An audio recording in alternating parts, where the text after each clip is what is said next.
আসসালামু আলাইকুম। অনেকে জিজ্ঞাসা করেন বিকাশে কিভাবে ডিপিএস বা সেভিংস খুলবেন। আমি আজকে আপনাদের দেখাবো কিভাবে ডিপিএস খুলবেন। প্রথমেই আপনার বিকাশ অ্যাপসে প্রবেশ করবেন। আমি বিকাশ অ্যাপসে ক্লিক করলাম। বিকাশ অ্যাপসে ক্লিক করার পর আপনাদের সামনে যখন ওপেন হবে তখন আপনারা এখানে পাসওয়ার্ড বা ফিঙ্গার দিয়ে আপনি কিন্তু বিকাশ অ্যাপসে প্রবেশ করতে পারবেন।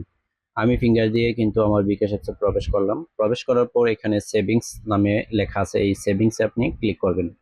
সেভিংসে ক্লিক করার পর প্রথমেই অপশন আছে নতুন সেভিংস খুলুন। এই নতুন সেভিংসে আপনি ক্লিক করবেন। ক্লিক করার পর প্রথমটি ডিপিএস, তারপরে ইসলামিক ডিপিএস, আপনি যেটি খুলতে চান সেটির উপর ক্লিক করেন। আমি প্রথমটি দেখাচ্ছি ডিপিএস। এখানে ক্লিক করার পর ধরন বেছে নিন। এই ধরন বেছে নিন, এখানে ক্লিক করবেন। আপনি কি সাপ্তাহিক খুলতে চান না মাসিক খুলতে চান? আমি সাপ্তাহিক আপনাকে দেখাচ্ছি। এখানে তারপরে মেয়াদ বেছে নিন। এই মেয়াদ বেছে নিনে ক্লিক করার পর 6 মাস খুলতে চান না 12 মাস খুলতে চান? আমি আপনাদের 12 মাসে দেখাচ্ছি।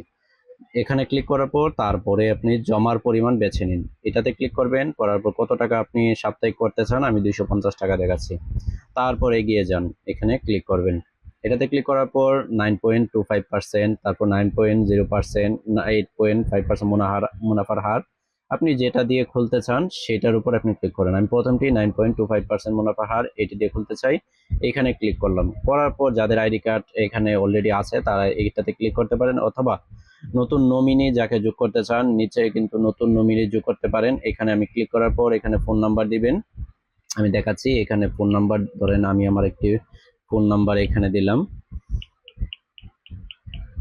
ফোন নাম্বার দেওয়ার পর কিন্তু এখানে আপনার নতুন যাকে নমিনি বানাতে চান এখানে নমিনি অ্যাড্রেসটি দিবেন। দেওয়ার পর নিশ্চিতকরণ দিলে আপনার নমিনি কিন্তু অ্যাড হয়ে যাবে।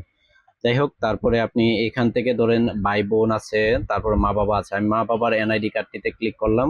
ক্লিক করার পর দেখেন প্রতিষ্ঠানের বিস্তারিত এখানে সবকিছু শো করছে। শো করার পর দেখেন এগিয়ে যান, এইখানে আপনি ক্লিক করবেন।